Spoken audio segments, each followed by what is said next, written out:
Good morning, everybody. This is Paul, and I'm here in downtown Santa Fe near the plaza for the 2009 Indian Market. This is an annual event that takes place here where Native Americans come from all over the region to present their wares, their jewelry, their pottery, their art, sculpture, and I'm very excited. This is my first time attending Indian Market.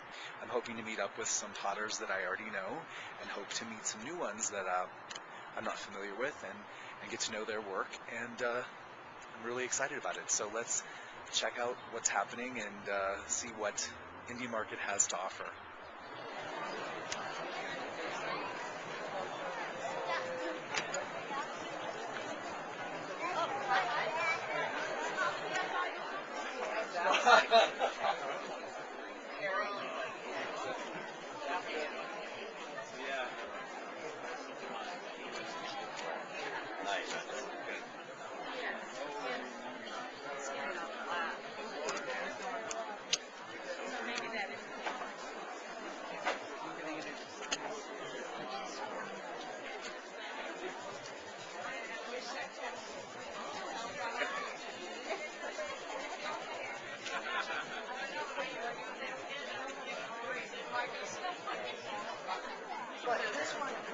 Leans back more? Yeah.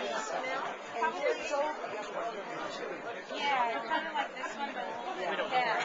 I just.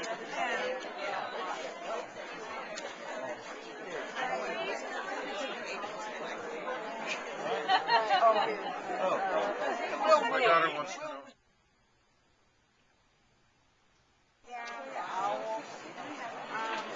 The set window was a little one, and then the baby one. Well, my name is Lucario with the Acoma, the old mason. I started potting when I was about 7 or 8 years old, and my greatest inspiration was Lucy Lewis and Marie Zucchino. And my teacher, the person who taught me how to make pottery, was Dolores Sanchez, my grandmother who raised me. My pottery, I do both the traditional and I've done my own patterns, designs over the years. But that's what I do. I've been potting for, like I said, since I was a young child. And when you sit down to pot, what comes to mind? What moves you to create something and tell how does it tell you what it's going to be? I don't know what. I just start designing whatever pattern comes to mind. Sometimes I would try to do the same design on another pot, but sometimes the design doesn't fit on the pot. So whatever design goes on the pot goes on the pot, and sometimes it's I like to design more than I do watching the final process, because you never know. You never know what's going to come out of it. Yes, it's going to break, pop, whatever. That is the creative process. That's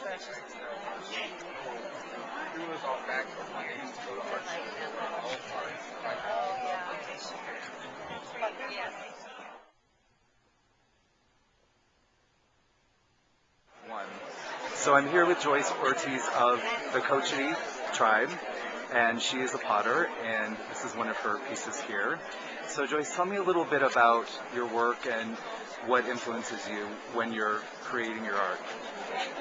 I started potting probably right when I was in high school, and my mom always is my inspiration. She always asked me to just do it. She said, you never can go wrong.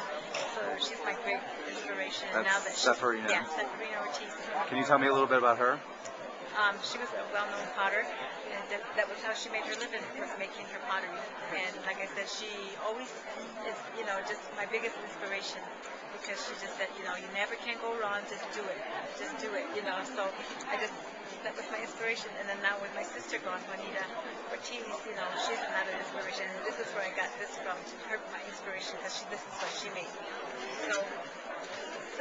So when you sit down to do something, because I know you don't create pottery very often, when you sit down, what goes through your mind? How do you get started, and how does the idea get sparked? Well, actually, especially these past 2 years, I just sat down and I was like, I don't know what to do, Mom. Ines, help me, So that I just, just kind of left it to that.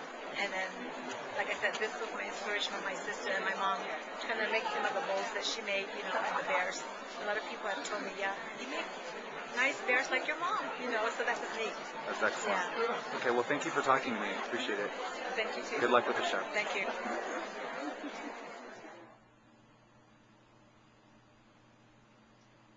Joey, look at this person yet. Yeah. I have a little tiny, I gotta take her. I didn't bring her out. A tiny, ladybug that I have. I'm gonna make her one that.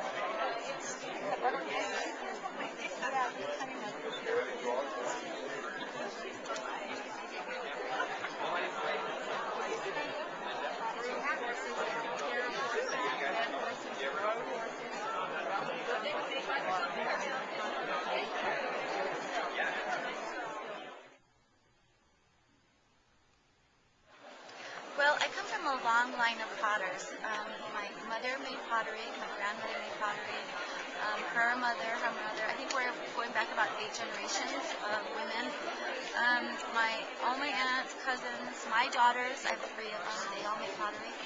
So it's a real family tradition, and you kind of grow up knowing that you're going to make pottery, or you're going to be involved in it in some way.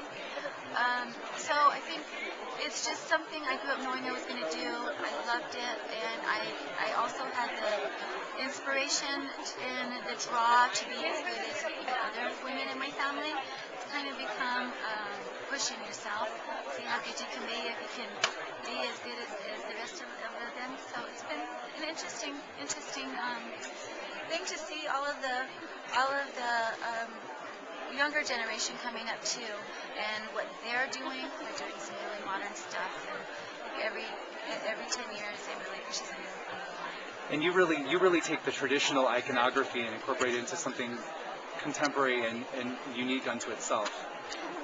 It's pretty much your own style. And I do. I dig my own clays. I do the full traditional process. I dig my own clays. I pit fire. I do the coil method. I polish with the stone that's been passed down from generation to generation. The difference is my designs are very modern. Like for instance, I have the women potters here, and they're all holding different pots. Some of the pots are traditional. There's a wedding vase, which is a traditional pot, and here are some very contemporary pieces. So, but the pot is made traditionally, fired traditionally. Everything is done in the old style. It's become a very modern design, very contemporary. The contemporary form of a traditional pot. I'm taking it to a new place, I think, but without changing something that is important, that it needs to stay very traditional. We need to keep that traditional process.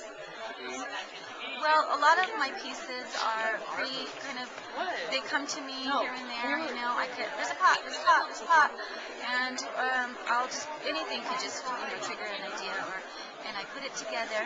I put the piece together, and in my mind, and then I kind of put it together after. It doesn't always come out exactly like I thought it did.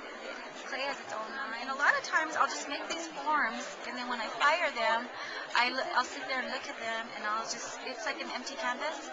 So I'm thinking, what would look good on this piece, this form, the color, the shape, what would work on it? So what I do is I'll just sit and hold it and look at it, and then I think women would look right on this shape. It's a very feminine shape. It's got all of the feminine qualities about it. So that's where I go with it. Cheese.